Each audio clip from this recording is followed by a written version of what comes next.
one issue for a lot of people is about their appetite, their intake of foods, and also their weight. Yeah. And of course, with that big procedure on the esophagus and involving the stomach as well, it's almost invariably an issue, although people are affected differently. How did you find those issues for you in that recovery period? I'd always been the sort of person who'd taken 3 meals a day. Breakfast, lunch, and then a meal at night. I realised, or we both realised, that that was going to have to change because of what had happened to me. And we tried and found it quite difficult to start with to get portion sizes right and the intervals when we ate food. It was quite difficult to start with. In terms of input, I could only eat very small portions to start with. So indirectly that really helped because I couldn't eat 3 meals a day. I was having to snack and eat when I felt like it, which wasn't all that often. Certain things just didn't taste right. I would think early on, once I was at home, it was mainly liquid soup. We used to do a lot of blending of stuff, and I would eat it in a semi-liquid form. But we made sure that it was the right type of food. Were there certain things you'd avoid then?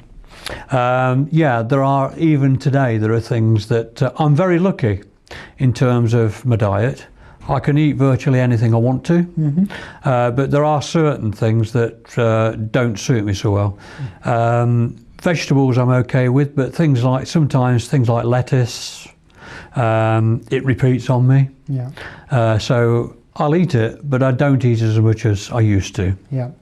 Everything else I can eat when I want to and as much as I want to really now. So there was a restriction earlier on maybe, but that's improved gradually with time over the years. Now we're some years down the line, but how long until typically your food intake almost corrects to normal, would you say?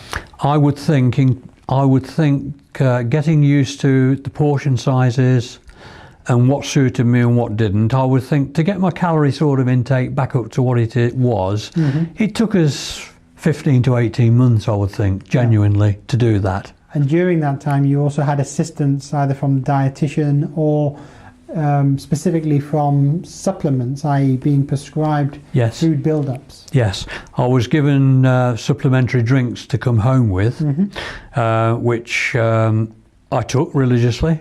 Didn't particularly like them, but they did the job.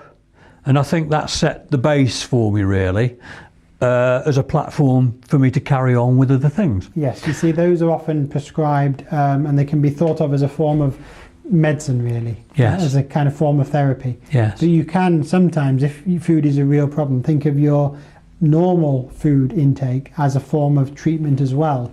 Like this is a medicine, my food stuff is a medicine for me. It helps my body heal and maintain what it needs to do. What helped as well was visits back to clinic to see the dietitian. And the first one was 3 months after. And right from day one, they were quite pleased with me. They did the normal routine things. They weighed me every time I went in, and they were quite happy with the way I was progressing. In fact, at one stage, it got to a point where I was actually logging for them. I did it for a fortnight, I think, logging for them exactly what I was eating and what sizes of food I was eating, because they were quite pleased with me. And they then did things they introduced grit tests as well to make sure that my strength was coming back in as a new sort of technique that they were using, and they used me to do that. And that gradually went out to 6 months. Then after 3 years, I think I saw them. 2 years, I saw them every year.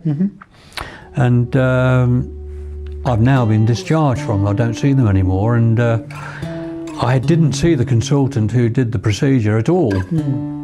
Right after the operation, I only went back to the clinic for the dietitians.